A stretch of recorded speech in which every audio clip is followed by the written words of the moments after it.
One school, 12 teenage girls, and a very disturbing medical mystery. Uncontrollable twitches and tics developed overnight, and no one knows why. One doctor says it's a stress-induced disorder, but one of the girls and her mother say no way. They want answers and they want help, and they're right here talking about it. Tonight, teen girls, all at the same school and almost all at the same time, develop mysterious Tourette's-like symptoms. What could be the cause of all this? Is it an environmental issue or something else that the young girls have? CNN correspondent Jason Carroll visited the home of one of the girls. Watch this.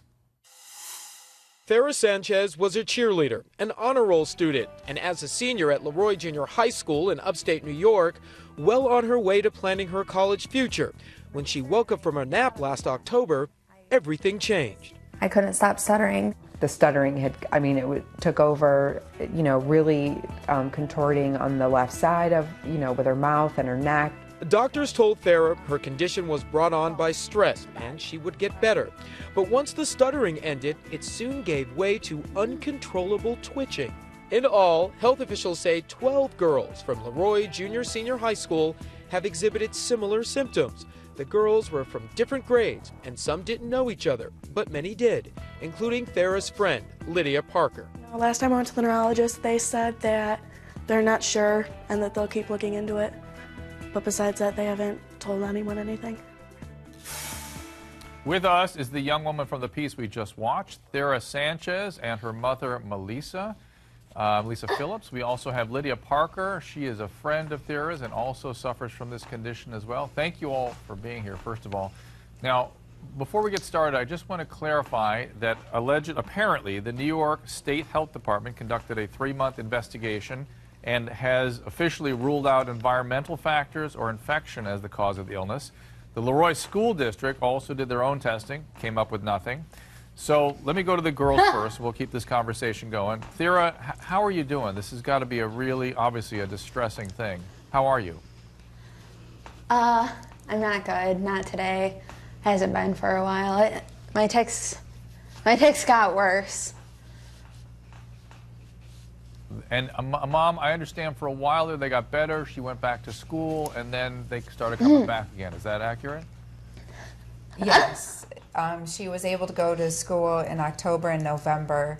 After Thanksgiving, it came back with a vengeance and started with seizures related to the tics, and it's just gone from there. She was hospitalized again in December. And the girls, I'm sure these symptoms, no matter what has caused them, gets worse when you're anxious, and obviously you're in front of a TV camera now. I want you to breathe deep and kind of let's everybody calm down, and let's try to figure this thing out.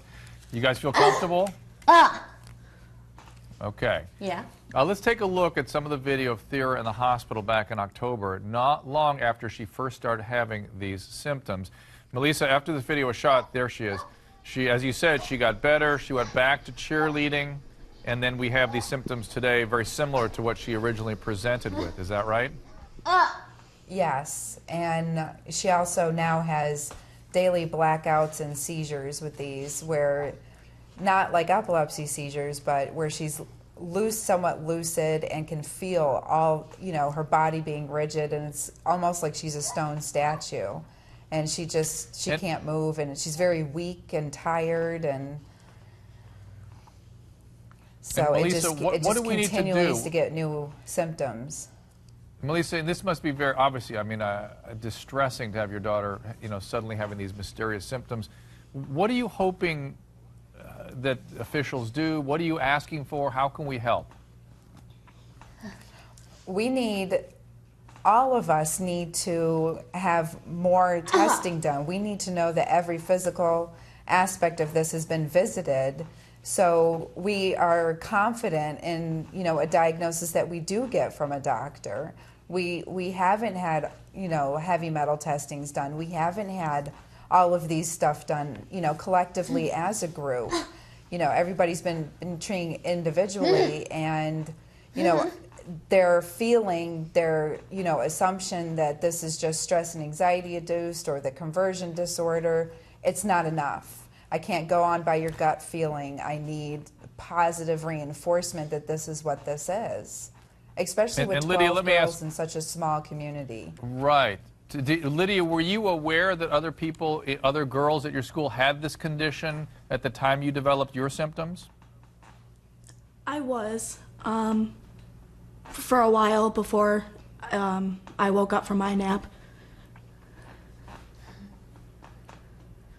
And had you seen them with these tics, or were you aware of the manifestations of what was going on, or had you just heard about it?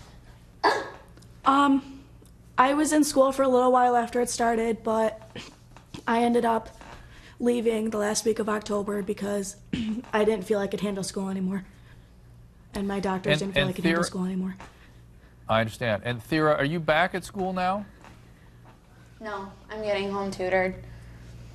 Are other kids supportive of you? How are you feeling? How are you dealing with this emotionally? Other kids are very supportive of me. It's hard not being able to do what you love. Even going to school, I love going to school. But it's hard that, I think it's even harder knowing that I don't know what's going on. Like, I'd like to be able to answer people if they ask me what's happening. My understanding, I think do we have, to control and tell me, do we have footage of her on the Today Show? Is that correct? Okay, I'm going to show some footage from the Today Show, NBC's Today Show. Take a look at this, and then I'll talk to you about it, Thera, afterwards. They told us it was traumatic, but I really don't think any of us had that traumatic of a life before, and that it would randomly happen. You don't. You're just shaking a little bit, but you have a little bit here and there, but it's not as pronounced as Thera's. No. Do you see a similarity though in your symptoms? Yeah, mine's more advanced, I think, because I've had it longer, but mine's definitely gotten better. It's gotten better for you. Has it gotten better for you, Thera? No, it gets worse. Thera, my understanding is after that interview, they started talking about this being a conversion reaction, and that was distressing and upsetting to you. Can you tell me about that? I actually really don't understand what that means. No one has told me what it means. Okay, now, because I asked that because my next segment here, and I think you guys are going to stay with me, I have a psychiatrist who has treated similar groups of women with a conversion-type syndrome. I don't want to upset you, and I don't want you to think that I am saying that's what this is. I'm saying I want to look at this, and I want to state this ahead, that you don't contemplate something being a psychiatric condition until you have ruled out all potential biological causes. Think how devastating it would be for these young girls if, in fact, it turned out to be some toxin that's at the, somewhere these girls were all exposed to that caused a little focal damage to some area of the brain, and the whole while being called a conversion reaction until you'd exhausted every possibility. In fact, at the end of the next segment, I want to put a little shout out. If anybody knows anything about movement disorders and potential causes, environmental causes, that they could perhaps help us out, I'll give you a website you can log on